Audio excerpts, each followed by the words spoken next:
Io ti amo, Django. L'amore me lo sono lasciato dietro tanti anni fa. Ora giace sotto una delle tante croci del cimitero di Tombstone.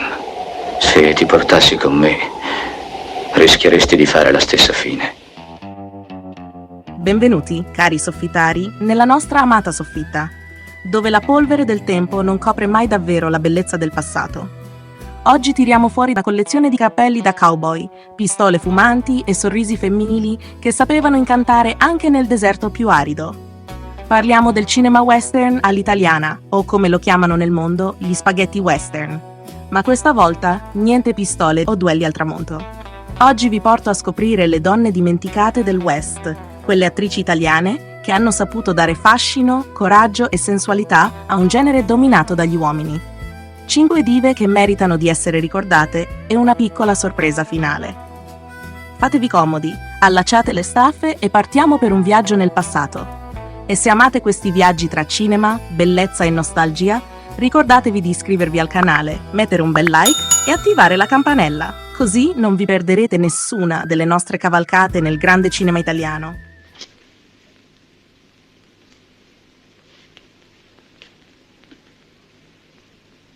Uno che arriva come te vuol stampare un 5000 è interessante.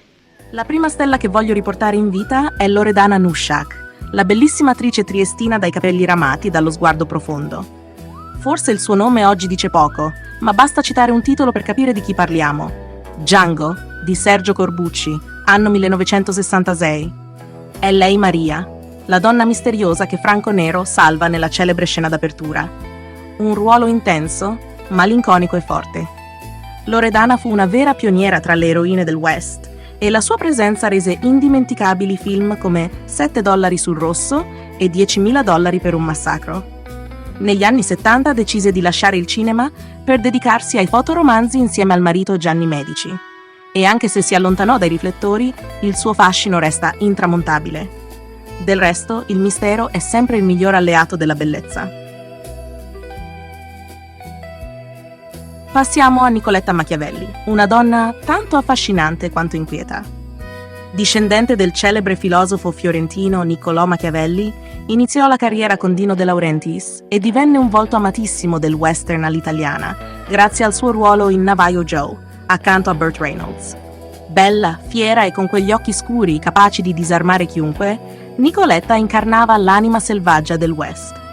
Dopo film come The Hills Run Red e Un minuto per pregare, Un istante per morire, decise di lasciare il cinema per seguire un percorso spirituale.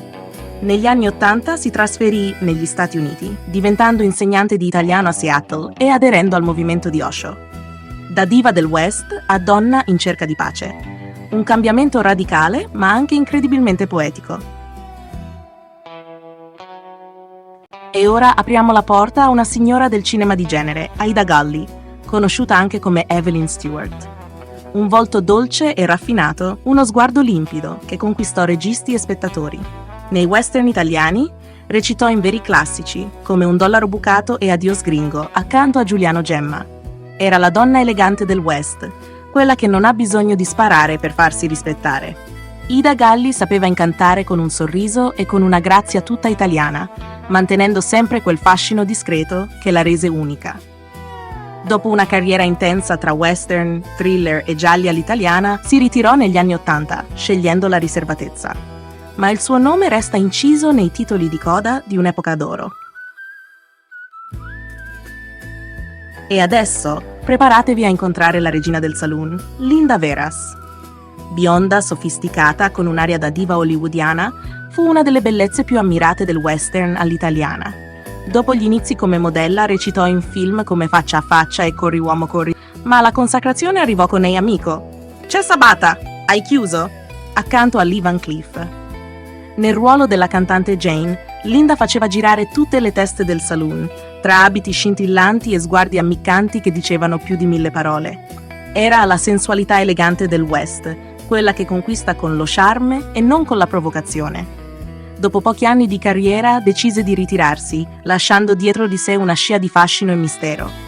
Una donna che ha detto tutto, semplicemente con uno sguardo. E infine, come poteva mancare lei? Rosalba Neri, la Venere nera del cinema italiano. Una donna dal carisma magnetico, dallo sguardo profondo e dal portamento regale. Apparve in oltre 17 film western, tra cui Johnny Yuma, Arizona Colt e Questo uomo è un pazzo. Nel West era capace di passare da eroina a femme fatale in un batter d'occhio. Ma Rosalba non si fermò lì, divenne un'icona assoluta dei B-movie italiani, protagonista di pellicole come Lady Frankenstein e Le amanti del mostro, una bellezza mediterranea, sensuale ma mai volgare, che ancora oggi incanta chi ama il cinema di genere.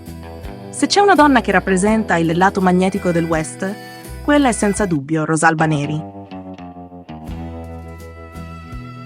E adesso, come promesso, una menzione speciale. Graziella Granata, attrice elegante e raffinata e vincitrice del David di Donatello nel 1967.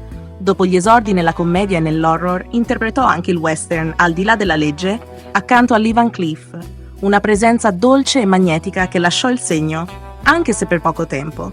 Scelse poi il teatro e la vita lontana dai riflettori. Ma noi oggi la ricordiamo perché certe stelle non smettono mai davvero di brillare. E così, cari soffittari, si conclude questa cavalcata nel selvaggio West italiano.